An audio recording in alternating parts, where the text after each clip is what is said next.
நாம் வாசிப்போம். வெளிப்படுத்தின விசேஷம்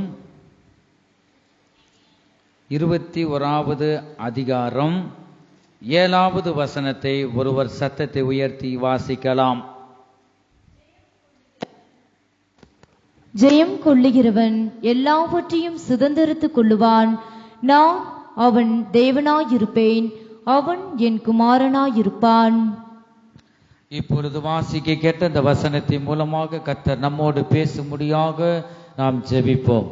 எங்கள் அன்பின் இயேசுவே, நாங்கள் உம்மை துதிக்கிறோம், ஸ்தோத்தரிக்கிறோம். அப்பா, இந்த கால வேளையிலும் கூட கர்த்தாவே ஆண்டவரை, நாங்கள் இப்பொழுது வாசிக்க கேட்ட இந்த வசனத்தின் மூலமாக அடியேனை மறைத்து நீங்க வெளிப்படுவீராக. இயேசுவே, ஒவ்வொரு இதயத்துக்கு ஏற்றவாறு தேவனே நீங்க பேசுங்கப்பா. ஒவ்வொருவரையும் உயிர்ப்பியுங்க.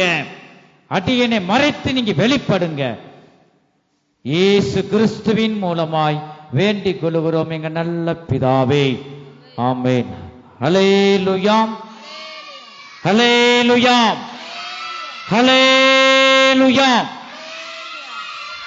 கர்த்தருடைய பரிசுத்த நாமத்திற்கு மகிமை உண்டாவதாக. ஜெயம் கொள்ளுகிறவன் எல்லாவற்றையும் சுதந்தரித்துக் கொள்ளுவான். நான் அவன் தேவனாய் இருப்பேன், அவன் என் குமாரனாய் இருப்பான் என்று நாம் வாசிக்க கேட்டோம். கர்த்தருக்கு ஸ்தோத்திரம். நாம் பாருங்க, எதுல ஜெயம் எடுக்க முடியலையோ இவைகள் எல்லாவற்றிலும் நாம் ஜெயம் எடுக்கத்தான் வேண்டும். இந்த கடைசி காலத்தில் நாம் வந்திருக்கிறோம் பாருங்க. ஜெயம் எடுக்க பிறந்தவர்கள் தான் நாம். ஜெயம் எடுக்காதபடி நாம் தோல்வியை நாம் அடைந்திடக்கூடாது. நாம் ஜெயம் எடுக்கத்தான் இந்த பரிசுத்த ஆவியின் அபிஷேகத்தையும் கர்த்தர் ஒவ்வொரு ரட்சிக்கப்பட்ட பிள்ளைகளுக்கும் தேவன் தந்திருக்கிறார். நீ என்ன செய்ய வேண்டும்? ஜெயம் எடுக்கிறவர்களாக காணப்பட வேண்டும். கர்த்தருக்கு ஸ்தோத்திரம். வெளிப்படுத்தல் விசேஷம் 3வது அதிகாரம் 21வது வசனத்துல நான் வாசிக்கும் பொழுது, நான் ஜெயங்கொண்டு. யார் சொல்றார்? இயேசு கிறிஸ்து சொல்றார். இந்த உலகத்தில் இருக்கிற மாமிசத்தையும் பாருங்க, உலகத்தையும் மாமிசத்தையும் ஜெயித்தவராய், மரணத்தையும் பாதாளத்தையும் ஜெயித்தவராய் ஆண்டவர் சொல்றார். எல்லா வேலையும் பிதா சொன்ன எல்லா சித்தத்தையும், பிதாவின் சித்தத்தை செய்து முடித்து வெற்றி அடைந்து ஜெயம் பெற்று இந்த வார்த்தையை சொல்றாரு. என்ன சொல்றாரு? நான் ஜெயம் கொண்டு என் பிதாவினுடைய சிங்காசனத்திலே அவரோடு கூட உட்கார்ந்தது போல ஜெயம் கொள்ளுகிறவன் எவனோ அவனும் என்னுடைய சிங்காசனத்தில் என்னோட கூட உட்காரும்படி அருள் செய்வேன். அல்லேலூயா. கர்த்தருடைய பரிசுத்த நாமத்திற்கு மகிமை உண்டாகட்டும். ஜெயம் கொள்ளுகிறவன் தான் எல்லாவற்றையும் என்ன செய்வானா? சுதந்தரித்துக் கொள்வான். அப்ப நீ ஜெயம் கொள்ளுகிறவர்களாக, ஜெயம் கொள்ளுகிற ஆண் மகனாக நீ காணப்பட வேண்டும். பாருங்க, அப்படியே ஜெயம் கொண்டவர்கள் தான் யாரா? பாருங்க, அப்படிப்பட்டவர்களுக்கு தான் நான் அவன் தேவனாய் இருக்கிறேன். ஜெயம் கொண்டவர்களுக்கு தான் தேவன். பாருங்க, அவன் என்ன செய்வான்? ஜெயம் கொண்டவன் என் குமாரனாய் இருப்பான் என்று, அவனுடைய தேவனுடைய மகனாய் நாம் இருப்போமா? பாருங்க, எவ்வளவு அழகாக சொல்லி இருக்கிறார். கர்த்தருடைய பரிசுத்த நாமத்திற்கு மகிமை உண்டாவதாக. கர்த்தருக்கு ஸ்தோத்திரம். பாருங்க, நாம் ஜெயம் கொண்டது போல நீங்களும் இந்த பூமியில பாருங்க முழுக்கு ஞானஸ்தானம் எடுத்து பரிசுத்த ஆவியின் அபிஷேகத்தை பெற்ற ஒவ்வொரு தேவனுடைய பிள்ளைகளும், நீ ஜெயம் கொள்ளத்தான் உனக்கு அபிஷேகத்தை தந்தேன். இந்த அபிஷேகத்தை வைத்து நாம் ஜெயம் கொண்டவர்களாய் அந்த பூமியில நாம் காணப்பட வேண்டும். ஜெயம் கொண்டவர்கள் நாம் தேவனுடைய பிள்ளைகள். கர்த்தருக்கு ஸ்தோத்திரம். நான் ஜெயம் கொண்டது போல நீங்க ஒவ்வொரு மனிதனும் ஜெயம் கொள்ள வேண்டும். கர்த்தருக்கு ஸ்தோத்திரம். ஜெயம் கொள்ளுகிற எவனோ, சின்ன பிள்ளையா இருக்கட்டும், பெரியவர்களா இருக்கட்டும், அது கிழவியா இருக்கட்டும், கிழவனா இருக்கட்டும், எப்படிப்பட்டவர்களாக கூட இருக்கட்டும், நீ ஜெயம் கொண்டா என்னது? ஜெயம் கொண்டவன் எங்க இருப்பாங்க பாருங்க, பிதாவின் சிங்காசனத்துல இயேசு கிறிஸ்து இருப்பது போல. கர்த்தருக்கு ஸ்தோத்திரம். பாருங்க, நம்ம ஜெயம் கொள்ளுகிறவன் எவனோ அவரோடு இயேசு கிறிஸ்துவோடு நாம காணப்படுவோம் என்று நாம் பார்க்கிறோம்.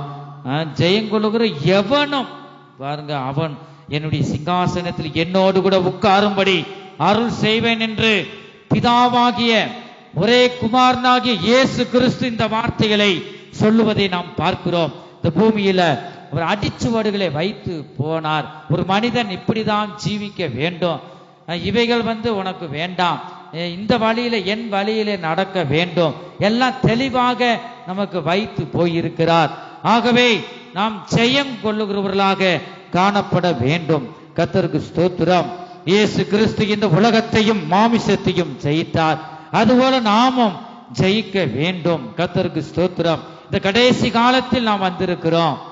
எந்த காரியத்திலும் நாம் ஜெயம் எடுக்க முடியல. ஜெயம் எடுக்கணும்னு நாம் நினைக்கிறோம், ஆனா நம்மளால முடியல. என்ன காரியத்தில் நம்மளால ஜெயம் எடுக்க முடியல? அநேகர் பீடி குடிக்கிறது பீடி சீரட்டிலிருந்து ஒரு ஜெயம் இல்லை. மூக்குப்பொடி போடுறது, ரசிக்கப்பட்டிருப்பாங்க, மூக்குப்பொடி போடுவாங்க, அதுல இருந்து என்ன இல்லை விடுதலை இல்லை. சாராயம், மதுபானம், கோபம், அநேகர் கோபம் வரும், ரசிக்கப்பட்டிருப்பாங்க, கோபம், முறுமுறுப்பு, இவைகள் எல்லாவற்றிலும் என்ன இல்லை? ஜெயம் இல்லை. ஆனா ரசிக்கப்பட்டிருக்காங்க. ஏன்னா இதுல இருந்து ஜெயம் எடுக்க விரும்பல அவங்க. பாருங்க, ஆண்டவரே நீ உலகத்தையும் இந்த மாமிசத்தையும் ஜெயித்தீர் அல்லவா, இயேசுவே ஜெயிக்கிற எனக்கு பலனை தாங்க, ஜெயத்தின் கர்த்தர் எனக்கு ஜெயத்தை கட்டளை இடுங்க, நீ ஜெயித்தது போல உம்முடைய பிள்ளையாகிய நான், உடைய பிள்ளையாகிய மகள் நான் ஜெயம் பெற வேண்டும் என்று நீ கேட்க வேண்டும். கர்த்தருடைய பரிசுத்த நாமத்திற்கு மகிமை உண்டாகட்டும். இந்த கடைசி காலத்தில் வந்திருக்கிறோம். பாருங்க, விடுதலை இல்லை, விடுதலை இல்லை, கோபத்திலிருந்து விடுதலை இல்லை, முறுமுறுப்பாங்க, சண்டைகள், வேசித்தனம், அசுத்தமான பேச்சுகள், பொறாமைகள், களியாட்டுகள், மாமிசத்தின் இச்சை, கண்களின் இச்சை, ஜீவனத்தின் பெருமை, இவைகளை நாம் என்ன செய்யணும்? ஜெயிக்க வேண்டும். இந்த கிரியைகள் உலகத்தில் உண்டானவைகள் என்று நாம் வாசிக்கிறோம். கர்த்தருக்கு ஸ்தோத்திரம். எங்க வாசிக்கிறோம்? 1 யோவான் 2வது அதிகாரத்தை நாம் எடுத்துக்கொள்வோம். 1 யோவான் 2வது அதிகாரம் 16, 17 இந்த வசனத்தை நாம் வாசிக்கலாம். ஏனெனில் மாம்சத்தின் இச்சையும் என்ன? முதலாவது சொல்லுங்க. மாமிசத்தின் இச்சை, கண்களின் இச்சை. நீங்க பார்த்து கண்களினாலேயே இச்சிப்பாங்க. வேதம் சொல்லுது, ஒரு ஸ்திரியை கண்களினால நீ இச்சித்தா போது நீ விபச்சாரம் செஞ்சிட்ட, நீ கண்ணால பார்த்துட்டா போது விபச்சாரம் பண்ண தப்பு பண்ணிட்ட. பாருங்க, அதுதான் வேத வசனம். பழைய ஏற்பாடோட புதிய ஏற்பாடு பயங்கரமாக இருக்கும். பாருங்க, நம்ம எச்சரிக்கையாக இருக்கணும். கண்களின் இச்சை உனக்கு இருக்கக்கூடாது. ஜீவனத்தின் பெருமையுமாகிய ஜீவனத்தின் பெருமை உள்ளவருக்கோ தேவன் எதிர்த்து நிற்கிறார், தாழ்மை உள்ளவருக்கோ தேவன் பாருங்க, பெருமை உள்ளவருக்கோ கர்த்தர் எதிர்த்து நிற்கிறார், தாழ்மை உள்ளவருக்கோ தேவன் கிருபை அளிக்கிறார். பாருங்க, நம்ம தாழ்மை என்பது என்ன? நமக்கு செல்வம் எல்லாம் இருக்கலாம், நமக்கு வீடு வாசல் எல்லாம் இருக்கலாம், கோடீஸ்வரனா இருக்கலாம், ஆனாலும் தேவனுடைய பாதத்தில் ஆண்டவரே இதெல்லாம் நீ தந்ததப்பா, அவர் கொடுக்கவும் அதிகாரம் இருக்கு, எடுக்கவும் அதிகாரம் இருக்கு, இதெல்லாம் நீ தந்ததப்பா. தன்னை தாழ்த்தணும், வெறுமையாக்கணும், ஒன்றும் இல்லாமையே தேவனிடத்தில் கொண்டு போவதே மெய்யான தாழ்மையாக இருக்கிறது. நீர் தந்ததப்பா, நான் ஒன்றும் இல்ல ஆண்டவரே, தாழ்த்தணும். தன்னை எவன் ஒருவன் தாழ்த்துகிறானோ கர்த்தர் அவனை உயர்த்துவார். கர்த்தருக்கு முன்பாக தாழ்மைப்படுங்கள், அப்பொழுது அவர் உங்களை உயர்த்துவார் என்று நாம் பார்க்கின்றோம். கர்த்தருக்கு ஸ்தோத்திரம். ஜீவனத்தின் பெருமையுமாகிய உலகத்தில் உள்ளவைகள் எல்லாம் ஜீவனத்தின் பெருமை என்னதான்? ஜீவனத்தின் பெருமை இருக்கக்கூடாது. உலகத்தில் உள்ளவைகள் எல்லாம் பிதாவினால் உண்டானவைகள் அல்ல. இது யாரால உண்டாகல? அது பிதாவினால உண்டாகல. இங்க கவனி, உட்கார், பாட்டு புக்க வைக்கல. அப்ப பாருங்க, இதெல்லாம் பிதாவினால் உண்டானது அல்ல. ஜீவனத்தின் பெருமை ஒரு மனிதன் பெருமையா இருக்கு சொல்லல ஆண்டவர். இதெல்லாம் எங்க உண்டானதா? உலகத்தில் உண்டானவைகள். அதனாலதான் இயேசு கிறிஸ்து மாமிசத்தையும் இந்த உலகத்தையும் ஜெயித்தார். இந்த உலகத்தில் உள்ளவைகளை நீ ஜெயிக்க வேண்டும். நீ மாமிசத்தை ஜெயிக்க வேண்டும். கண்களின் இச்சையை நீ ஜெயிக்க வேண்டும். அதை மேற்கொள்ளணும். அது வரும்போதெல்லாம் இயேசுவின் நாமத்தை, இயேசுவின் ரத்தத்தை நீ உச்சரிக்கணும். இயேசு எனக்காக மரித்திருக்கிறார். இந்த காரியத்திலிருந்து கர்த்தர் எனக்கு விடுதலையை கொடுத்திருக்கிறார். மறுபடியும் எனக்குள்ள வராத பாருங்க, உன் அறிக்கை செய்தது மறுபடியும் வரக்கூடாது. இதெல்லாம் உலகத்தில் உண்டானவைகள். இது பிதாவினால் உண்டானது அல்ல. இது உலகத்தில் உண்டானவைகள். இவைகள் எல்லாவற்றையும் நாம் அகற்றிவிட வேண்டும். கர்த்தருக்கு ஸ்தோத்திரம். உலகமும் அதன் இச்சையும் ஒளிந்து போம். தேவனுடைய சித்தத்தின்படி செய்கிறவனோ என்றென்றைக்கும் நிலைத்திருப்பான். ஹல்லேலூயா. இப்ப தேவனுடைய சித்தத்தின்படி செய்கிறவனோ என்றென்றைக்கும் நிலைத்து. தேவனுடைய சித்தத்தை நாம் செய்ய வேண்டும். பாருங்க, நாம் எதை கொண்டு நாம் ஜெயம் எடுக்க முடியும்? நாம் ஜெயம் எடுக்கணும்னா எதை கொண்டு எடுக்க முடியுமா? கர்த்தருக்கு ஸ்தோத்திரம். ஒன்று, தேவனுடைய வார்த்தையை கொண்டு இயேசு கிறிஸ்து ஜெயித்தார் என்று மத்தேயு சுவிசேஷம் 4வது அதிகாரம் 4வது வசனத்துல நாம் பார்க்கிறோம். தேவனுடைய வார்த்தையை கொண்டு இயேசு கிறிஸ்து ஜெயித்தார். அதை நம்ம அடிச்சுவட நல்லா வச்சுட்டு போயிட்டார். நீ இந்த உலகத்தையும் மாமிசத்தையும் ஜெயிக்க வேண்டும் என்றால் என்னை பின்பற்றுன்னு சொல்லிட்டார் ஏசப்பா. தேவனுடைய பிதாவுடைய அந்த வார்த்தையை கொண்டுதான் சாத்தானை இயேசு கிறிஸ்து ஜெயித்தார். இந்த 40 நாள் உபவாசம் இருக்கும் பொழுது, பிசாசு சோதிக்கும் பொழுது தேவனுடைய வார்த்தையை கொண்டு இயேசு கிறிஸ்து ஜெயித்தார். ஆகவே நாம் முதலாவது என்ன செய்யணும்? நம்ம எதை கொண்டு ஜெயிக்கணும்? தேவனுடைய வார்த்தையை கொண்டு நாம் சாத்தானை ஜெயிக்க வேண்டும். 2வது பாருங்க, ஒரு மனிதனுக்குள்ள தேவ வசனம், தேவனுடைய வார்த்தைகள் இருந்தால் போதும் அவன் ஜெயம் எடுப்பான் என்று நாம் பார்க்கிறோம். 2வது நாம் பார்க்கிறோம், ஜெயம் எடுக்க விசுவாசம் நமக்கு வேண்டும். விசுவாசம் நமக்கு விசுவாசம் இல்லாமல் தேவனுக்கு பிரியமாய் இருப்பது கூடாத காரியம். பாருங்க, ஆண்டவர் தருவார் என்று விசுவாசிக்க வேண்டும். அப்ப ஒரு மனிதனுக்கு என்ன வேண்டுமா? விசுவாசம் வேண்டும். பாருங்க, ஜெபிக்கிறவனாக இருக்கணும். ஒன்று, தேவனுடைய சத்தியத்தை அறிய வேண்டும். தேவனுடைய வார்த்தையை கொண்டு சாத்தானை ஜெயிக்க வேணும். தேவனுடைய வார்த்தை பட்டயம். பாருங்க, அந்த பட்டயம் என்று நாம் பார்க்கிறோம். அப்ப தேவனுடைய வார்த்தை நமக்குள்ள இருக்கணும். அதற்கும் தேவனுடைய வார்த்தையை கொண்டு ஜெயிக்கணும். 2வது நாம் பார்க்கிறோம், நம்ம என்ன செய்யணும்? 2வது விசுவாசம் நமக்குள்ள இருக்கணும். விசுவாசம் இருந்தா தான் விசுவாசத்தோடு நாம் ஜெபிக்க முடியும். நாம் ஜெபிக்கிற ஜெபம் இந்த வார்த்தைகளுக்கு உயிர் உண்டாகும். ஒரு சமாதானத்துக்காக நீங்க ஜெபிக்கிறீங்க, சமாதானத்துக்கு ஒரு உயிர் உண்டாகணும்னா உனக்கு விசுவாசம் இருக்கணும். நீ விசுவாசம் இல்லாமல், விசுவாசம் உள்ள ஜெபமோ பிணியாளிகளை ரட்சிக்கும். அப்ப ஒரு மனிதனுக்கு என்ன வேணுமா? விசுவாசம் இருக்கணும். பிசாசு கூட விசுவாசிக்குதான். தேவன் இருக்கிறார் என்று பிசாசு விசுவாசிக்கத்தான் செய்யுது. ஏன்னா என்னன்னு பாருங்க, நம்ம படைத்த அந்த ஆண்டவருடைய வசனம், தேவனுடைய வார்த்தை நமக்குள்ள இருக்கணும். பிசாசுக்குள்ள அந்த வார்த்தை இருக்காது. அப்ப தேவனுடைய வார்த்தை நமக்கு இருக்கணும். விசுவாசம் இருக்கணும். விசுவாசம் இருக்கணும். 3வது ஜெபிக்கிறவர்களாக நாம் இருக்கணும். ஜெபிக்கிறவங்க ஜெயம் எடுப்பாங்க. அப்ப இந்த 3 இருக்கணும். ஒன்று, தேவனுடைய வார்த்தையை கொண்டு சாத்தானை ஜெயிக்கலாம். 2வது விசுவாசத்தை கொண்டு நம்ம விசுவாசம், ரெட்டிப்பான விசுவாசம் நமக்குள்ள, பெரிய விசுவாசம், கடுகளவு விசுவாசம் அப்படி நாம் பார்க்கிறோம். இந்த விசுவாசம் இருந்தா சாத்தானை ஜெயிக்கலாம். எனக்கு ஒருவர் இருக்கிறார், தேவன் தான் என் தேவன், நான் தேவனே என் தேவன். பாருங்க, அவரை விட்டு நான் வழி விலைக்கு போக மாட்டேன். அவரை பிடித்து கொள்ளணும். இப்படி விசுவாசம் இருந்தா விசுவாசத்தை கொண்டு சாத்தானை ஜெயிக்கலாம். ஜெபம் பண்ணுனா இந்த ஜெபத்தின் மூலமாக பாருங்க, ஜெபிக்கிறவனை கண்டா பிசாசு பயப்படும். ஜாதி பிசாசு உபவாசத்திலும் ஜெபத்திலும் இன்றி எதுக்கும் போக மாட்டான், ஸ்ட்ராங்கா உட்கார்ந்துக்குருவான்.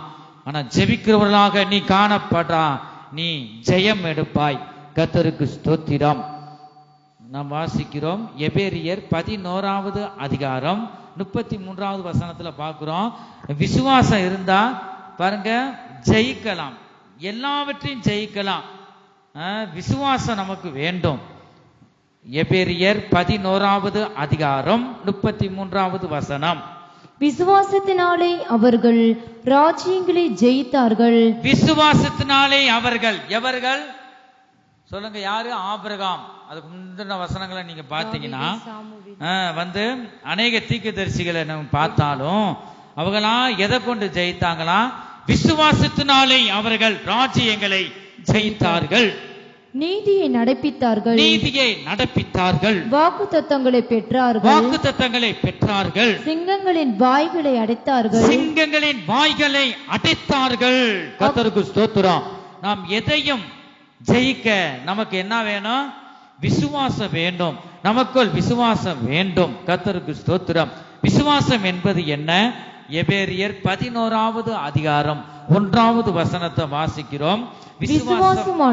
விசுவாசமானது நம்பப்படுகிறவைகளின் உறுதியும் நம்பப்படுகிறவர்களின் உறுதியும் காணப்படாதவைகளின்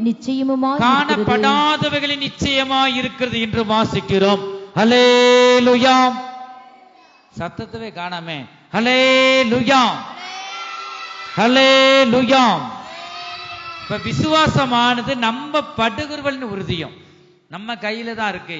எவன் ஒருவன் விசுவாசிக்கிறானோ, அவன் விசுவாசிக்கிற, அவன் நம்புகிற உறுதியில என்ன இருக்கா?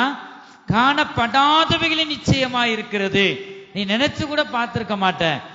பாருங்க, நீ விசுவாசித்த, ஆனா நீ ஒரு காரியத்தை நினைச்சு விசுவாசிக்கலாம், ஆனா உனக்கு 2 காரியத்தை ஆண்டவர் நீ எதிர்பார்க்காத முடியாத அளவுக்கு நீ ஜெபிப்பது பாருங்க, நீ வேண்டிக் கொண்டதுக்கு மேலாக அவர் தருவார் என்று பார்க்கிறோம். சாலமோன் ஞானத்தை கேட்டார், ஐஸ்வரியத்தையும் கூட தந்தார்.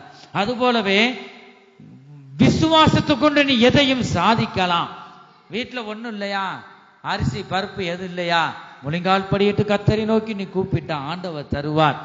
நாங்க பார்க்கிற ஊழியமே விசுவாச ஊழியம். பாருங்க, வந்து விசுவாசம் ஒவ்வொன்றும் மனுஷர்கிட்ட நாங்க கேட்பது இல்லை. ஆண்டவரே நம்ம தேவைகளை ஆண்டவர், மரம் வச்சவன் தண்ணி ஊத்தாம போவானா? மாடை விட்டு சாக அடிக்க மாட்டான் மனுஷன். அதுபோல பாருங்க, நம்ம சர்வ வல்லமையிலே தேவன், எங்களை அழைத்தவர் உண்மையுள்ளவர். அப்ப வந்து அவரை நான் விசுவாசித்து ஒவ்வொரு நாளும் மனுஷருடைய தயவை நாடக்கூடாது. எதையுமே கஷ்டமா இருக்கு தான கை ஏந்தி போக கூடாது. அப்படிப்பட்டவன் ஊழியக்காரன் அல்ல. நாம் தேவ சமூகத்திலிருந்து அவரிடம் நாம் கேட்கணும். அழைத்தவர் யார்? மனுஷர் அல்ல, நம்மை அழைத்தவர் தேவன். அதுபோலவே விசுவாசிகளாகிய உங்களையும் அழைத்தது கர்த்தர். ஆகவே உங்க பேர் என்னது? விசுவாசி. பேரே விசுவாசி. அப்ப கர்த்தரை நீங்க முழுமையாக விசுவாசிக்கிறதா விசுவாசி. அப்ப வந்து நீ விசுவாசிக்கும் போது கர்த்தர் பெரிய ஒரு அற்புதங்களை ஆண்டவர் செய்வார். அப்ப நீ விசுவாசத்தை கொண்டு நீ எதையும் சாதிக்கலாம். நீ முழங்கால் படியிட்டாலுமே பிசாசு செதறி ஓடி போவான். நீ ஜெபிக்க ஆரம்பிக்கும் போதே செதறி ஓடி போவான். அப்ப நீ ஜெபிக்கும் போது வலது கரத்தை உயர்த்தி வானத்துக்கு நேராக வலது கரத்தை உயர்த்தி நீ ஜெபிக்கும் பொழுது பெரிய ஒரு ஜெயத்தை ஆண்டவர் உனக்கு கட்டளை இடுவார். அப்ப விசுவாசம் எப்படி? கர்த்தர் ஜெபிக்கும் போது கர்த்தர் எனக்கு முன்பாக இருக்கிறார், நமக்கு முன்பாக நிறுத்தி நாம் பண்ற விண்ணப்பத்தை ஆண்டவர் கேட்டுக்கொண்டு இருக்கிறார். ஆவி, ஆத்மா, சரீரம் 3 ஒருநிலைப்படணும். ஒருநிலைப்பட்டு தாவீது சொல்றாரு, கர்த்தர் என் முன்பாக நிறுத்தி நோக்கி கொண்டிருக்கிறேன்.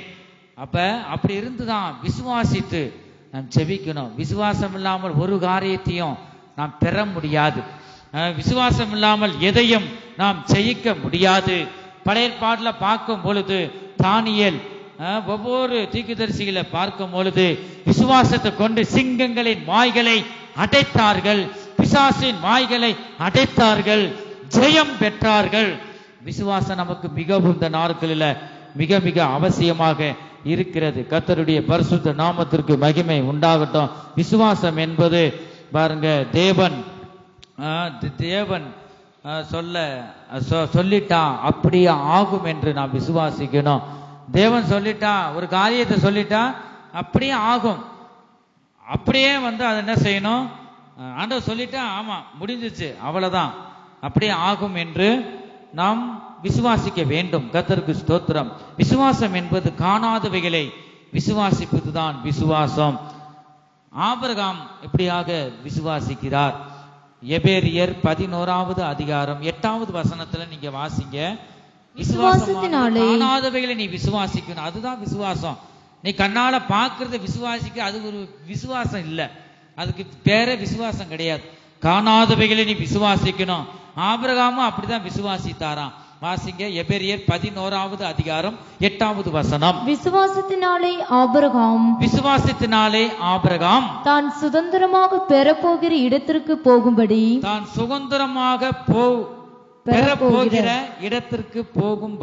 அழைக்கப்பட்ட போது கீழ்ப்படிந்து.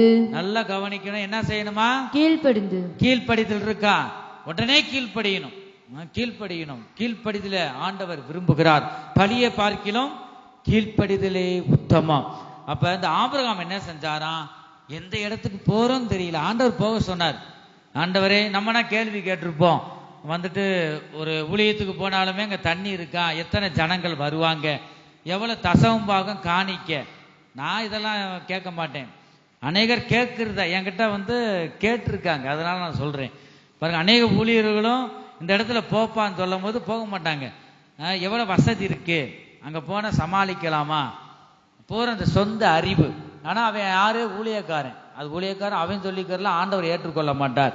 தேவன் மேல் எவன் ஒருவன் விசுவாசமா இருக்கிறானோ அவன்தான் தேவனுடைய ஊழியன், அவன்தான் தேவனுடைய விசுவாசி. அப்ப கீழ்ப்படியணும். கீழ்ப்படியும் போதுதான் கர்த்தர் பெரிய காரியங்களை அவர் செய்கிறவராக இருக்கின்றார். கர்த்தருக்கு ஸ்தோத்திரம். அது போகும் இடம் என்னன்னு தெரியல. அது கீழ்ப்படிந்தார் என்று கீழ்ப்படிந்து தான் போகும் இடம் இன்னதென்று அறியாமல் புறப்பட்டு போனான் என்று வாசிக்கிறோம். கர்த்தருக்கு ஸ்தோத்திரம். இதுதானே விசுவாசம். நாம் தேவனுடைய வார்த்தைக்கு உடனடியாக நான் கீழ்ப்படியணும். கீழ்ப்படியும் போது கீழ்ப்படிதல தான் என்ன உண்டாகும்? ஆபிரகாம் வேற எதுவும் செய்யல, தேவனுடைய வார்த்தை கீழ்ப்படிந்தான். ஆகவே அது அவனுக்கு நீதியாக எண்ணப்பட்டது என்று நாம் பார்க்கிறோம். இந்த நாட்களில் கீழ்ப்படிதலை தேவன் விரும்புகிறார். கர்த்தருக்கு ஸ்தோத்திரம். போகும் இடம் இன்னதென்று அறியாமல் தேவனுடைய வார்த்தைக்கு கீழ்ப்படிந்தான். எந்த கேள்வியும் கேட்கல, பதில் பேசல.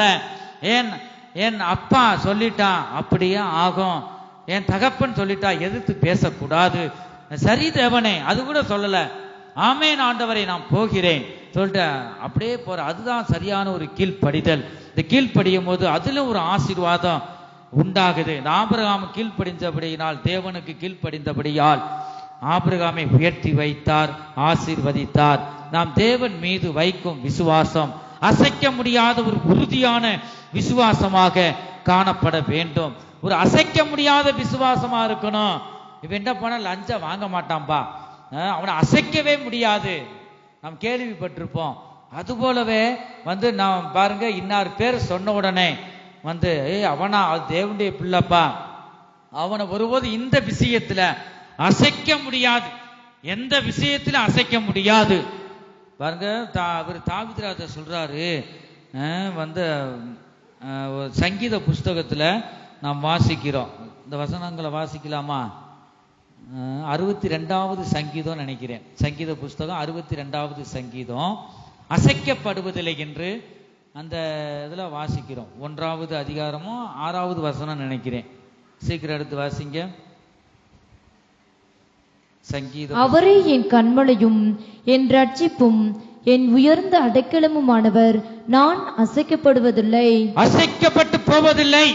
அவர் எனக்குள்ள கண்மலையாகிய அந்த தேவன் கிறிஸ்து, கண்மலையாகிய கிறிஸ்து எனக்குள்ள இருக்கும் வரை நான் அசைந்து போக மாட்டேன். எல்லாம் பலிகளிலும் அவர் நேர்த்தியாக என்னை கொண்டு போவார். பரிசுத்தமான வழியிலே என்னை நடத்துவார். நித்தியமான வழியிலே என்னை நடத்துவார். அவர் கண்மலையாகி கிறிஸ்து எனக்குள்ள இருக்கிறார். நான் அசைக்கப்பட்டு போவதில்லை. வாசி. என் ரட்சிப்பும் என் மகிமையும் தேவனிடத்தில் இருக்கிறது. ரட்சிப்பும் என் மகிமையும் தேவனிடத்தில் இருக்கிறது. தேவனிடத்தில் இருக்கிறது. ரட்சிப்பு யாருடையதான்? கர்த்தருடையது. ரட்சிப்பு தேவனிடத்தில் இருக்கிறது. என் மகிமையும் தேவனிடத்தில் இருக்கிறது. பலனான என் கண்மலையும் என் அடைக்கலமும் தேவனுக்குள் இருக்கிறது. தேவனுக்குள் இருக்கிறது. இன்னொரு வசனத்தை எடுத்து, அசைக்கப்படுவதில் 2 வசனம் இருக்கும்ல, அத வாசி. அவரே என் கண்மலையும் என் ரட்சிப்பும் என் உயர்ந்த அடைக்கலமுமானவர். நான் அதிகமாய் அசைக்கப்படுவதில்லை. இந்த இடத்துல நான் வாசிக்கிறோம் 6வது வசனத்துல பார்க்கிறோம், அவரே என் கண்மலையும் என் ரட்சிப்பும் என் உயர்ந்த அடைக்கலமானவர், நான் அசைக்கப்படுவதில்லை. இப்ப பாருங்க, நம்ம ஒரு சிலர் சின்ன ஒரு பிரச்சனை வந்துட்டா போதும் அசைந்து போயிடுவாங்க. நீ உறுதியாக தேவன் மேல் விசுவாசத்தோடு ஒரு உறுதியா இருக்கணும். பாருங்க, கர்த்தருக்கு ஸ்தோத்திரம். இந்த தேவன் மீது நீ வைக்கும் விசுவாசம் அசைக்க முடியாத ஒரு உறுதியான விசுவாசமா இருக்க வேண்டும். ஒரு சில சோதனை வரும்போது அசைந்து போகிறோம், குடும்பத்தில் ஒரு பிரச்சனை வரும்போது அசைந்து போகிறோம். என் தேவன் எனக்குள்ள இருக்கிறார், என்னை அழைத்தவர் உண்மையுள்ளவர், அவர் கைவிட மாட்டார், என் வலது கரத்தை பிடித்து நடத்துவார் என்கிற அறிவு நமக்குள்ள வேண்டும். அவர் எனக்குள்ள இருக்கிறார் என்று நீ உச்சரித்தா பிசாசு இந்த சோர்வை கொண்டு வர மாட்டான், நீ அசைந்து போக மாட்ட.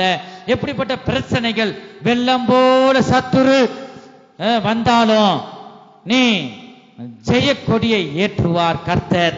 பிசாசு வெள்ளம் போல வந்தாலும் அதை மேற்கொண்டு யுத்தம் பண்ண என் ராஜா வல்லமையுள்ள தேவன் என்று நீ விசுவாசிக்க வேண்டும். கண்மலையாகி கிறிஸ்து உனக்குள்ள இருக்கும் வரை நீ பயப்பட வேண்டாம். அவர் மரண பரியந்தமும் முடிவு பரியந்தமும் நம்மை நடத்த அவர் வல்லமையுள்ள தேவன். ஆகவே நாம் அசைந்து போக கூடாது. சின்ன ஒரு பிரச்சனைனா மூஞ்சி தொங்கி போது பச்சை மிளகா கடிச்சா அந்த கோபம் வந்தாலும் மூஞ்சி சின்னதா போயிருது. நாம் எதை நோக்கி நாம் வாழ்ந்து கொண்டு இருக்கிறோம்? நமக்கு முன்பாக இருக்கிற பரிசுத்தமான மாமிசத்தையும் பரிசுத்தமுள்ள இரத்தத்தையும் பானம் பண்ண நாம் தகுதி உள்ளவர்களாக இருக்கிறோமா? ஆண்டவரே, இப்படிப்பட்ட சுபாவம் எனக்குள்ள இருக்க வேண்டாம். ஒவ்வொருவரும் அறிக்கை செய்வோம். நாம் இந்த தேவ சமூகத்தில் நாம் இருக்கிறோம். அது ஊழியக்கார அம்மாவா இருக்கட்டும், விசுவாசிகளா இருக்கட்டும், ஒவ்வொருவரும் அர்ப்பணிப்போமாக. ஆண்டவரே, எனக்குள்ள ஒருபோதும் இந்த கசப்போ வைராக்கியமோ எனக்குள்ள வந்துடக்கூடாதப்பா, விலைக்கு காத்து கொள்ளுங்கப்பா. ஆண்டவரே, இப்படி பரிசுத்தம் உள்ள மாமிசத்தையும் இரத்தத்தையும் பானம் பண்ண தகுதிப்படுத்துங்க என்று தேவன் இப்பொழுது பேசுகிற திருவசனத்துக்கு நீங்க ஒப்பு கொடுக்க வேண்டும். கர்த்தருக்கு ஸ்தோத்திரம். நீங்க ஜெயிக்க வேண்டும். நாம் ஜெயிக்க பிறந்தவர்கள் என்று நாம் வாசிக்கிறோம். அல்லேலூயா. தேவன் மேல் வைக்கும் விசுவாசம் எப்படி இருக்கணும்?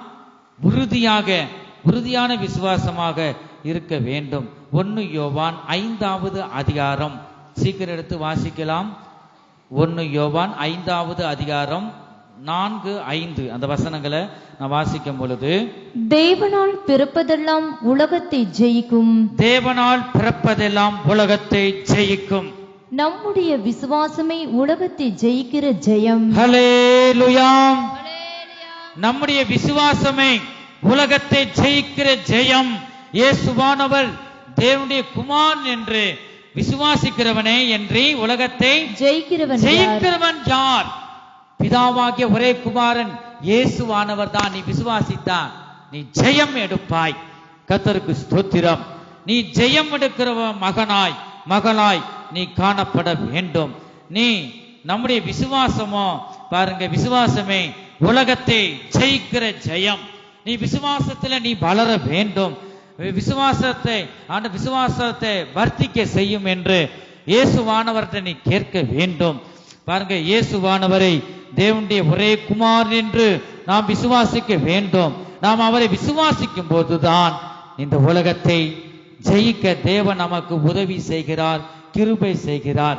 யோவான் சுவிசேஷம் 16வது அதிகாரம் 33வது வசனத்துல நாம் பார்க்கிறோம், உலகத்தில் உங்களுக்கு உபத்திரவம் உண்டு, ஆனாலும் திடன் கொள்ளுங்கள், நான் உலகத்தை ஜெயித்தேன் என்றார். ஹல்லேலூயா. இயேசு கிறிஸ்து சவால் விடுறார். நான் பாருங்க, அவருமே என்ன சொல்ற, நான் உலகத்தை ஜெயித்தேன் என் மகனே, என் மகளே. இந்த உலகத்துல உபத்திரங்கள் உண்டுதான். ஏன்னா அசையாத அந்த பரலோக ராஜ்யத்தை நீ சுதந்திரிக்கணும்னா இந்த உலகத்தில் நீ கஷ்டப்பட்டு தான் ஆக வேண்டும். ஆனா உனக்கு கிருபை தாரேன், நான் உனக்குள்ள இருந்து வழி நடத்துறேன்னு சொல்றாரு. உலகத்துல உங்களுக்கு உபத்திரவம் உண்டு, ஆனாலும் நீங்க என்ன செய்யுங்க, திடன் கொள்ளுங்கள், நான் உலகத்தை ஜெயித்தேன். அதுபோல இயேசு கிறிஸ்து உலகத்தை ஜெயிக்க என்னென்ன செய்தார், எப்படிப்பட்ட வழியிலே போனார், அதை நீங்க கடைபிடிச்சாலுமே அந்த ராஜ்யத்துக்கு போலாம். நானே வழியும் சத்தியமும் ஜீவனுமா இருக்கிற என்னை இல்லாமல் பிதாவை ஒருவனாகிலும் நம்ம காண முடியாது, அந்த ராஜ்யத்துக்கு போக முடியாது. இயேசு நமக்கு வைத்த அடிச்சுவடின் வழியில நீங்க செல்லும் பொழுதுதான் அந்த ராஜ்யத்தை காண முடியும். ரோமருக்கு எழுதின நிருபம் 8வது அதிகாரம் 37வது வசனத்துல பார்க்கிறோம். இவைகள் எல்லாவற்றையும் நாம் நம்மில் அன்பு கூறுவராலே. ரோமருக்கு எழுதின நிருபம் 8வது வசனம் 37. சீக்கிரம் வாசி. இவை எல்லாவற்றிலேயும் நாம் நம்மில் அன்பு கூறுகிறவராலே முற்றும் ஜெயம் கொள்ளுகிறவர்களாய் இருக்கிறோமே என்று வாசிக்கிறோம். கர்த்தருக்கு ஸ்தோத்திரம். 1 கொரிந்தியர் 15வது அதிகாரம் 57வது வசனம். 1 கொரிந்தியர் 15வது அதிகாரம் 57வது வசனத்தை நான் வாசிக்கும் போது, நம்முடைய கர்த்தராகிய இயேசு கிறிஸ்துவினாலே நமக்கு ஜெயம் கொடுக்கிற தேவனுக்கு ஸ்தோத்திரம் என்று வாசிக்கிறோம். ஹல்லேலூயா, ஹல்லேலூயா, ஹல்லேலூயா. நமத்திலே தேவன் ஜெயம் கொடுக்கும் தேவனாய் நம்மோடு அவர் பேசிக் கொண்டிருக்கிறார். என் ஜனமே, நீ ஜெயம் எடுக்கணுமா? இயேசுவின் வழியை நீ பின்பற்று. அவர் எந்தெந்த வழியிலே சென்றாரோ அந்த வழியை நீ பின்பற்றுவாயாக. பின்பற்றி கர்த்தரில் நிலைத்திரு, அப்பொழுது நீ ஜெயம் எடுப்பாய். கர்த்தருக்கு ஸ்தோத்திரம். வெளிப்படுத்தல் விசேஷம் 12வது அதிகாரம் 11வது வசனத்தில் வாசிக்கிறோம். ஆட்டுக்குட்டியின் இரத்தத்தினாலும் தாங்கள் சாட்சியின் வசனத்தினாலும் அவனை ஜெயித்தார்கள். எவனை ஜெயித்தாங்க? பிசாசை ஜெயித்தார்கள். எதை கொண்டு? ஆட்டுக்குட்டியின் இரத்தத்தினாலும், இயேசுவின் இரத்தத்தினாலும், தங்கள் சாட்சியின் வசனத்தினாலும் அவனை ஜெயித்தார்கள் என்று நாம் பார்க்கிறோம். கர்த்தருக்கு ஸ்தோத்திரம். நாம் வேதத்திலும் ஜெபத்திலும் நாம் தரித்திருக்கும் போது கர்த்தர் நமக்காக யுத்தம் பண்ணுவார். கர்த்தருக்கு ஸ்தோத்திரம். யாத்திராகமம் 14வது அதிகாரம் 14வது வசனத்தை நாம் பார்க்கும்போது, கர்த்தர் உங்களுக்காக என்ன பண்ணுவாரு? யுத்தம் பண்ணுவார், நீங்க சும்மா இருப்பீர்கள் என்றான். கர்த்தருக்கு ஸ்தோத்திரம். இந்த இடத்துல நாம் பார்க்கிறோம், கர்த்தர் நமக்காக என்ன செய்வாரு? சும்மா இருக்க மாட்டார், யுத்தம் பண்ணுவார். ஜெயத்தை உனக்கு தரும் வரை நம்முடைய தேவன் சேனைகளின் கர்த்தர், அவர் யுத்தம் செய்வார். என் ஜனமே, கர்த்தர் உங்களுக்காக யுத்தம் பண்ணுவார், நீங்க சும்மா இருப்பீர்கள். 100 நாள் வேலைக்கு படுத்திருக்க மல்லாந்து நல்லா தூக்கம் மரத்தடியில பாருங்க. 100 நாள் வேலைக்கு போற நல்லா தூங்குறாங்க, அவங்க சும்மா இருக்காங்க வேலை செய்யாம.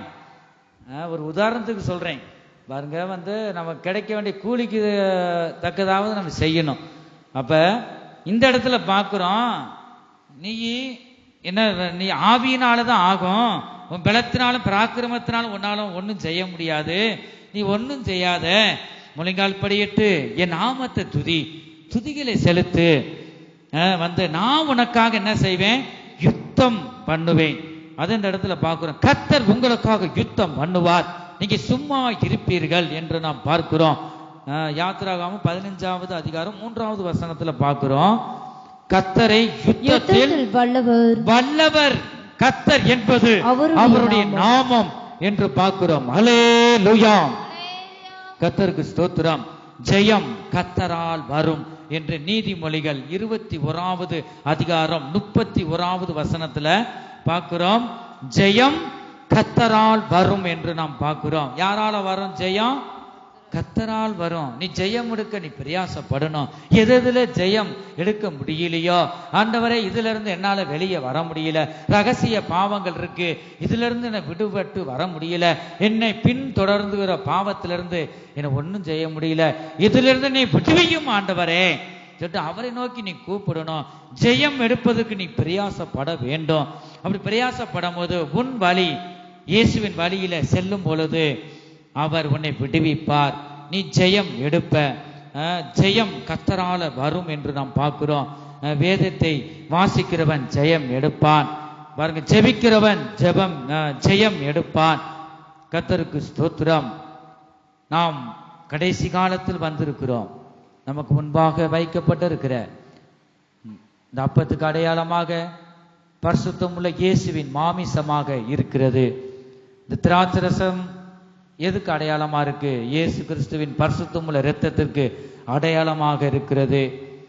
கர்த்தர் தாமே வந்து நம்மளை ஒவ்வொருவரையும் சரிப்படுத்த வேண்டும். கர்த்தருக்கு ஸ்தோத்திரம். இந்த திருவிருந்தில் கலந்து கொள்ளுகிறவர்களுக்கு 3 தகுதிகள் வேண்டும். முக்கியமான ஒரு 3 தகுதிகள் வேண்டும். கர்த்தருக்கு ஸ்தோத்திரம். 1, தேவனோடு ஐக்கியம் இருக்க வேண்டும். தேவனுக்கும் உனக்கும் ஒரு தொடர்பு இருக்க வேண்டும். 3 தகுதிகள். அது 1 தான். என்ன தகுதி சொல்லுங்க பாப்போம்?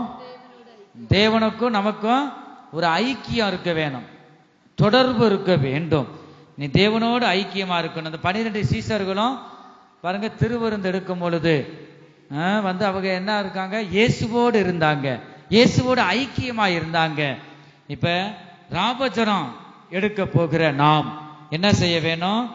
வந்து ஐக்கியமாக இருக்க வேண்டும். வசனம் இருக்கு, 1 கொரிந்தியர்ல நாம் வாசிக்கிறோம் பாருங்க, என்னை நினைவு கூறும்படி இதை செய்யுங்கள் என்று அப்போஸ்தலராகிய பவுல் மூலமா சொல்றாரு. மத்தேயு சுவிசேஷத்துல இயேசு கிறிஸ்து சொல்றார் பாருங்க, என்னை நினைவு கூறும்படி நான் வரும் அளவும் இதை செய்யுங்கள் சொல்ற. எதை நினைவு கூற? அவர் கல்வாரி சிலுவையிலே நமக்காக பட்ட பாடுகளை நீ நினைவு கூற வேண்டும். நாம் உளையான சேற்றில விழுந்து கிடந்தோம், என்னை தூக்கி எடுக்க யாரும் இல்லை, நான் கீழ்ப்படியாமையினால அவர் புசிக்க வேண்டாம் என்ற இந்த பழத்தை நான் புசித்து பாவம் செஞ்சிட்டேன், நான் விழுந்து போயிட்டேன், பாவத்துல நான் மீறிட்டேன். ஆண்டவரே, இதுக்காக நீ இரத்தத்தை சிந்திட்டீரப்பா. நம்ம இப்படி இருந்தோம், சமாதானம் இல்லாம இருந்தோம், நித்த நிம்மதி கிடையாது, சமாதானம் இல்லை. அப்படி இருந்த நம்ம வந்து அவர் தூக்கி எடுத்தார். அதை நீ நினைவு கூறணும். கல்வாரி சிலுவையிலே முள்முடி சூடினோராய் இந்த கல்வாரி பாடுகளை ஒவ்வொன்றும் நினைச்சு நினைவு கூறணும். இதே அவர் வரும் வர இயேசு கிறிஸ்து மத்திய ஆகாயத்தில் வெளிப்படும் பொழுது அவர் வருகையை நாம் சந்திக்கும் வரை நீங்க என்ன செய்யணும்? நாம் ஒவ்வொருவரும் நினைவு கூறும்படி இதை செய்யுங்கள். எதை செய்ய? இந்த பரிசுத்தமுள்ள இந்த மாமிசத்தையும் இரத்தத்தையும் வந்து நாம் பானம் பண்ண வேண்டும், நினைவு கூற வேண்டும். முக்கியம் அதுதான், நினைவு கூற வேண்டும். தேவன் உன்னை ரட்சித்ததை நீ நினைவு கூறணும். நான் எப்படிப்பட்ட சூழ்நிலையில இருந்தேன், அதுல இருந்து கர்த்தர் விடுவித்தாரே, இந்த பரிசுத்தமுள்ள இரத்தம் என்னை கழுவி சுத்திகரித்ததே, என்னை மேன்மைப்படுத்தினாரே, என்னை உயர்த்தினாரே, எல்லா தீமையிலிருந்து விலக்கி காத்தாரே, என்னை உயர்த்தி வைத்த அந்த இயேசு கிறிஸ்துவை நீ நினைவு கூற வேண்டும். இந்த கல்வாரி சிலுவையில முள்முடி சூடினோராய் விழாவுல குத்த பொழுது ரத்தமும் தண்ணீர் வந்தது பாருங்க, அதை நீ நினைவு கூறணும். ஒரு மனிதனுக்கு ரத்தம் இல்லைன்னா ஜீவன் இல்லை, உயிர் இல்லை. தண்ணீர் இல்லைன்னா வாழ முடியாது. நமக்காக இரத்தமாகிய ஜீவனை தந்து ஆரோக்கியமாகிய இந்த தண்ணீராகிய ஆரோக்கியத்தை கர்த்தர் நமக்கு தந்தார் அல்லவா? இந்த கல்வாரி சிலுவையிலே நாம் அடைய வேண்டிய தண்டனையை இந்த இயேசு கிறிஸ்து பாருங்க, ஒரே பிதாவாகிய தேவன் ஒரே குமாரனாகிய இயேசு கிறிஸ்துவை நமக்கு இந்த பூமிக்கு நம் பாவங்கள் கழுவப்படுவதற்கு இந்த பூமிக்கு அனுப்பினார். பாவிகளை ரட்சிக்கவே கிறிஸ்து இயேசு உலகத்தில் வந்தார். ஆகவே இதை நீ நினைவு கூறணும். எவ்வளவு அவமானப்பட்டார், எச்சியை துப்புறாங்க, கன்னத்துல அறையிறாங்க. என் ஜனமே, அதை நீ நினைவு கூர்ந்துதான் இந்த பரிசுத்தமுள்ள மாமிசத்தையும் இரத்தத்தையும் நீ பானம் பண்ண வேண்டும். எனக்காக நீ எவ்வளவு பாடுகள் பட்டீராப்பா என்று நீ நினைவு கூற வேண்டும். உன் கண்களில கண்ணீர் வர வேண்டும். அப்பொழுது உனக்குள்ள இருக்கிற பாவங்களை இந்த பரிசுத்தமுள்ள இரத்தம், இந்த கல்வாரியின் இரத்தம் கழுவி சுத்திகரிக்கும். என் ஜனமே, சற்று நேரம் இந்த கல்வாரி காட்சியை நீ பார்ப்பாயாக. குற்றமில்லாத அந்த தேவன் வலது பக்கத்திலும் இடது பக்கத்திலும் கல்லர்கள் மத்தியில, குற்றவாளிகள் மத்தியில நடுவாக இயேசு கிறிஸ்து கல்வாரி சிலுவையில் தொங்கப்பட்டிருப்பதை இந்த வேளையில் நீ பார்ப்பாயாக. நம்முடைய பாவங்களுக்காக, நம்முடைய குற்றங்கள், நம்முடைய மீறுதலுக்காக அவர் காயப்பட்டார். என் ஜனமே, அவருடைய அன்பு எவ்வளவு மேலானது. இந்த தேவன், இந்த பிதாவானவர் என் அன்பை இந்த ஜனங்களை புரிஞ்சுக்கிற முடியலையே, புரிஞ்சுக்கிற மாட்டாங்க, என் வழியை விட்டு விலகி போறாங்க.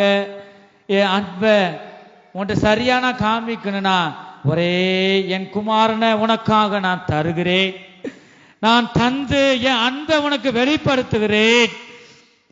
தேவனுடைய அன்பை இந்த வேளையில ஒவ்வொரு உணர்வுமாக நாம் கெட்டு போயிருந்தோம். கெட்டு போனது ரட்சிக்க கிறிஸ்து இயேசு உலகத்தில் வந்தார். ஒருவராகிலும் கெட்டு போவது அவருக்கு சித்தம் இல்ல. அனைவரும் மனம் திரும்ப முடியாக வாஞ்சிக்கிறார். என் ஜனமே, நாம் எதில் ஜெயம் இல்லை, அவர் ஜெயம் எடுத்தார். உலகத்தையும் பாதாளத்தையும் மரணத்தையும் ஜெயித்தார். ஜெயித்த அந்த தேவன் நமக்குள்ள இருக்கிறார், நம் மத்தியிலே பேசிக் கொண்டிருக்கிறார், உன் நடுவிலே இருக்கிறார், உனக்கு முன்பாக அவர் நின்று கொண்டிருக்கிறார். இதோ வாசப்படியில் நின்று அவர் தட்டி கொண்டிருக்கிறார். உன் இதயமாக இந்த வாசலை தட்டி கொண்டிருக்கிறார். ஒருவன் சத்தத்தை கேட்டு கதவை திறந்தால் அவர் உள் பிரவேசித்து அவர் உன்னை ஆசீர்வதிப்பார். உனக்குள்ள இருக்கிற இருளின் கிரியைகளை, இந்த இருளை வெளிச்சமாய் மாற்றுவார். அவர் நல்லவராக இருக்கிறார். என் ஜனமே, இந்த கால வேளையில, இந்த வேளையில நீ நினைச்சு பார், ஆண்டவரே என் இருளை வெளிச்சமாக்குற தேவனே எனக்குள்ள வாங்க, பாவமாகிய இருளை நீக்கி போடுங்க. நீ தைரியமாக கேளு. நமக்காக தான் இந்த உலகத்துக்கு வந்திருக்கிறார், நம்மளை விடுவிக்கவே வந்திருக்கிறார், ரட்சிக்கவே வந்திருக்கிறார். எந்தவித இக்கட்டில் இருக்கிற மனிதனை தூக்கி எடுப்பவர் தான் ரட்சகர், ரட்சிக்கிறவர். ஆகவே நீ தைரியமாக அவரிடம் நீ கேளு. இந்த திருவசனத்துக்கு, தேவனுடைய வார்த்தைக்கு நீ எத்தனை பேர் நாம் கீழ்ப்படுகிறோம்? ஆண்டவரே, உம்முடைய கல்வாரி சிலுவையை சற்று நேரம் நான் உணரட்டும், உம்மை நான் காணட்டும், உடைய சத்தத்தை நான் கேட்கட்டும்.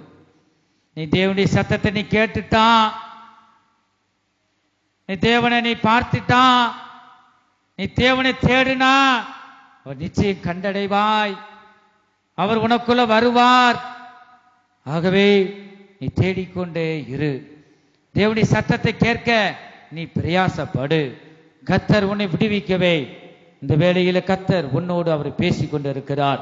நீ எதற்கு கவலைப்பட வேண்டாம், நீ பயப்பட வேண்டாம். கர்த்தர் உனக்கு துணை நிற்கிறார். ஆகவே நீ தைரியம் உள்ளவளாய் நீ இரு. எனக்கு யாரும் இல்லை என்று நீ நினைக்க வேண்டாம். கர்த்தரே உனக்கு துணையாக இருக்கிறார். சர்வ வல்லமையில தேவன் உனக்கு துணையாய் இருக்கும் போது உனக்கு சொந்தமோ பந்தமோ யாருடைய தயவும் உனக்கு தேவையில்லை. வானத்தையும் பூமியை உண்டாக்குன அந்த தேவன் உனக்கு துணை நிற்கிறார். நீ பயப்பட வேண்டாம். ஏன் நீ கலங்கு கொண்டு இருக்கிறாய்? என் சமூகத்தை தைரியமாயிரு என்று ஆண்டவர் சொல்லுகிறார். என் ஜனமே, அவருடைய திரு வார்த்தைக்கு, தேவனுடைய வார்த்தைக்கு இந்த வேளையில் நம்ம அர்ப்பணிப்போமாக. ஆகவே நீ எதிலும் ஜெயம் எடுக்க கூடாதபடிக்கு நீ சப்பானியாக நீ காணப்பட வேண்டாம். நீ ஜெயம் எடுக்கிற மகனாய் மகளாய் நீ காணப்படு. அதுக்கேற்ற கிருபையை இந்த வேளை நீ பெற்றுக் கொள்வாயாக. கர்த்தருக்கு ஸ்தோத்திரம். இந்த கடைசி காலத்தில் நாம் வந்திருக்கிறோம். பாருங்க, நாம் இந்த ராபோஜன பந்தியில் கலந்து கொள்கிற 3 தகுதிகளை பற்றி நம்ம, ஒன்று தேவனோடு ஐக்கியம் இருக்கணும். 2வது என் பாவத்தை கர்த்தர் மன்னித்தார் என்ற நிச்சயம் உடையவர்களாக இருக்கணும். 2வது என்ன இருக்கணும்? என் பாவத்தை பரிசுத்தம் உள்ள இயேசுவின் ரத்தம் என்னை கழுவி சுத்திகரித்தது என்ற நிச்சயம் உடையவர்களாக இருக்கணும். 3வது தேவனுக்காக நம்மை அர்ப்பணிக்கிறவர்களாக இருக்கணும். அப்ப இந்த 3 தகுதியும் ஒரு ரட்சிக்கப்பட்ட ராபோஜனம் எடுக்கிற ஒரு பிள்ளைகளுக்கு மிகவும் அவசியம். 1, தேவனோடு ஐக்கியம் இருக்கணும். 2வது என் பாவத்தை இயேசு கிறிஸ்துவின் பரிசுத்தமுள்ள இரத்தம் என் பாவத்தை கழுவி சுத்திகரித்தார், மன்னித்தார் என்ற ஒரு நிச்சயம் உடையவர்களாக இருக்கணும். 3வது தேவனுக்காக நம்மை அர்ப்பணித்து நாம் ஜீவிக்கிறவர்களாக காணப்பட வேண்டும். ஆத்மா ஆதாயம் செய்கிறவர்களாய் சுவிசேஷம் சொல்லுவர்களாக இருக்கணும். ஏன்னா இயேசுவின் ரத்தம் நமக்குள்ள வந்துட்டா அவர் கிராமந்தோறும் பட்டணந்தோறும் நன்மை செய்கிறவராக இருந்தார். நம்ம இருக்கிற இடங்கள்ல முடிஞ்ச அளவுக்கு நாம் சுவிசேஷம் சொல்லி ஆத்ம ஆதாயப்படுத்துகிறவர்களாக இருக்கணும். இந்த 3 தகுதியும் கர்த்தர் தாமே ஒவ்வொருவருக்கும் தந்து கர்த்தர் வழி நடத்துவாராக. இந்த வேளையில நாம் எல்லாரும் எழுந்து நிற்போமாக. எழுந்து நின்று இந்த திருவசனத்துக்கு நம்மை ஒப்பு கொடுப்போமாக. பெரிய காரியம் செய்கிற தேவன் நம் மத்தியிலே இருக்கிறார். அவர் சர்வ வல்லமையில தேவனாய் இருக்கிறார். நீ ஜெயம் எடுக்க அவர் வல்லமை உள்ளவர். எந்த காரியத்தில் உன்னால ஜெயம் எடுக்க முடியலையே ஆண்டவரே, சப்பானியாக நான் இருக்கிறேன். முறுமுறுப்பு, கோபம், வார்த்தை வாயில அசிங்கமான வார்த்தை, ஆனா எனக்கு வெக்கமா இருக்கு ஆண்டவரே, இவைகள் எல்லாவற்றையும் எனக்கு விடுதலை தர மாட்டீங்களா? இதுல இருந்து நான் ஜெயம் எடுக்க ஜெயத்தை தர மாட்டீங்களா? இயேசுவே விடுவியும் அப்பா. குமாரன் உங்களை விடுதலை ஆக்கினால் மெய்யாகவே விடுதலை ஆவீர்கள். ஜெயம் கர்த்தருடையது. பாருங்க, ஜெயம் ஜெயம் கர்த்தரால் வரும். ஜெயம் கர்த்தரால் வரும். யுத்தமோ கர்த்தருடையது, ஜெயமோ நம்முடையது. இந்த வேளையிலும் கூட ஜெயம் கொடுக்கிற கர்த்தரை நோக்கி உன் கண்கள் காணட்டும். அல்லேலூயா. தேவனை நோக்கி நீ பார்ப்பானாயாக. அவர் சர்வ வல்லமையில தேவனாய் இருக்கிறார். நீ ஜெயம் எடுக்க அவர் பிரயாசப்படுகிறார். நீ பிரயாசப்படு. இந்த காரியத்திலிருந்து எனக்கு ஜெயம் எடுக்க வேண்டும், விடுதலை ஆக வேண்டும். ஜெயத்தின் தேவனை, ஜெயம் கொடுக்கும் தேவனை உதவி செய்யும் என்று உன் சத்தத்தை உயர்த்தி நீ கூப்பிடுவாயாக. நாம் ஒவ்வொருவரும் ஜெயம் எடுத்த ஆண் பிள்ளையாய் கர்த்தர் மாற்றி அவரை சந்திக்க கர்த்தர் நம்மளை ஆயத்தப்படுத்துவாராக. கர்த்தருக்கு ஸ்தோத்திரம். ஜெயம் எடுத்தோர் ஆண்மகவாய் சேத்திட தேவ சிங்காசனத்தே. ஜெயம் எடுத்தோர் ஆண்மகவாய் ஆமென் ஆமென் சேத்திட தேவ சிங்காசனத்தை. கிறிஸ்துவின் நிறைவென்ன பூரணமே ஒரு விசுவாசத்தில் இணைந்தோங்கிடுவோம். கிறிஸ்துவின் நிறைவென்ன பூரணமே ஒரு விசுவாசத்தில் இணைந்தோங்கிடுவோம். தேவபுத்திரர் வெளிப்படவே வேதனை கொண்டவள் அலறுகிறாள். தேவபுத்திரர் வெளிப்படவே கரங்களை தட்டி பாடுவோம். வேதனை கொண்டவள் அலறுகிறாள். யாவையும் ஆளுமரான்மகவே அவன் நீண்டிடும் வேளையில் வந்ததினால். யாவையும் ஆளுமரான்மகவே அவன் நீண்டிடும் வேளையில் வந்ததினால். ஜெயம் எடுத்தோர் ஆண்மகவா ஆமென் ஆமென் சேத்திட தேவ சிங்காசனத்தை. ஜெயம் எடுத்தோர் ஆண்மகவா சேத்திட தேவ சிங்காசனத்தை. கிறிஸ்துவின் நிறைவென்னும் பூரணமே வரு விசுவாசத்தில் இணைந்தோங்கிடுவோம். கிறிஸ்துவின் நிறைவென்னும் பூரணமே வர விசுவாசத்தில் இணைந்தோங்கிடுவோம். ஜெயம் எடுத்தோர் ஆண்மகவாய் சேத்திட தேவ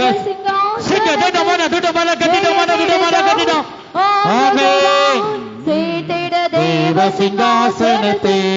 கிறிஸ்துவின் நிறைவென்னும் பூரணமே வர விசுவாசத்தில் இணைந்தோங்கிடுவோம். கிறிஸ்துவின் நிறைவென்னும் பூரணமே வர விசுவாசத்தில் இணைந்தோங்கிடுவோம்.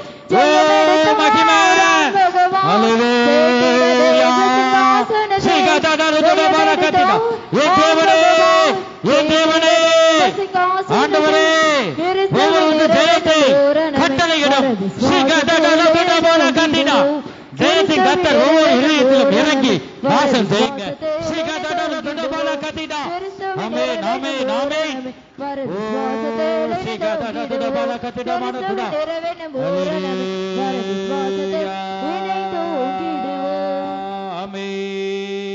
பெரிய காரியம் செய்யும் தேவனை மன்னா என்னையும் நீ நேசித்ததேனையா.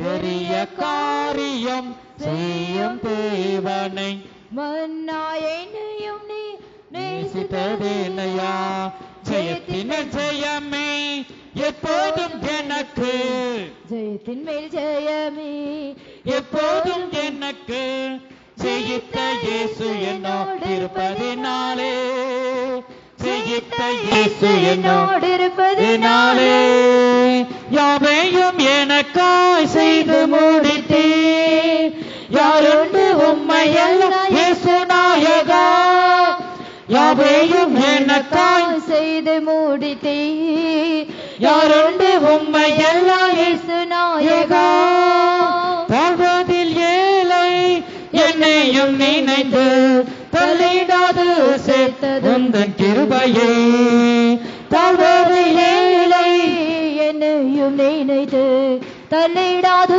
சேர்த்தது உந்தன் கிருபையே தேவரி சகலமும் செய்ய வல்லவர் செய்ய நீ நினைத்து தடைபடாது தேவரி சகலமும் செய்ய வல்லவர் செய்ய நீ நினைத்தது தடைபடாது வாழுவதென்னை காத்திடும் தயவால் பழுதிலும் வந்தன் முன்னிறுத்திடோ வாழுவதென்னை காத்திடும் தயவால் பொழுதிடாதெந்தன் முன்னிறுத்திடோ பெரிய காரியம் செய்யும் தேவனை மன்னாயனையுனை நேசித்ததேனையா பெரிய காரியம் செய்யும் தேவனை பெரிய காரியம் செய்யும் தேவன் மத்தியிலே இருக்கிறார்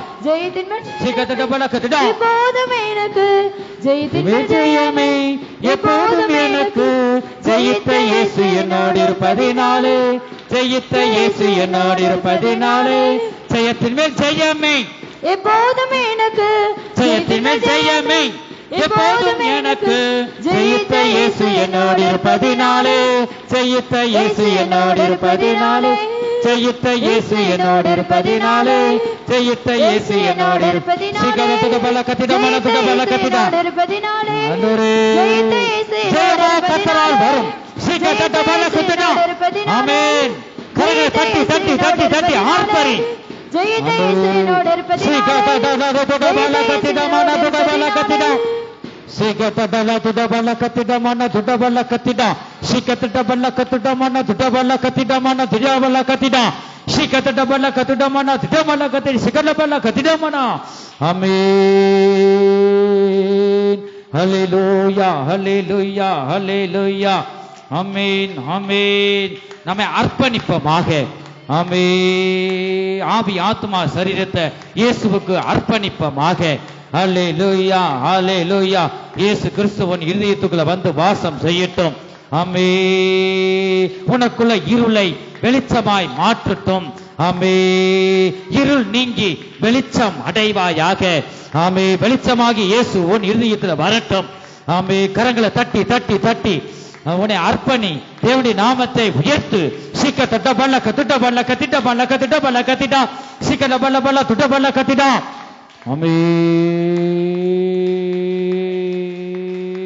சீக்கிட்ட பல்ல பல்ல பல்ல துட்ட பல்ல கத்திட்டா மண்ண துட்ட பல்ல கத்திட்டா ஆமென் ஹல்லேலூயா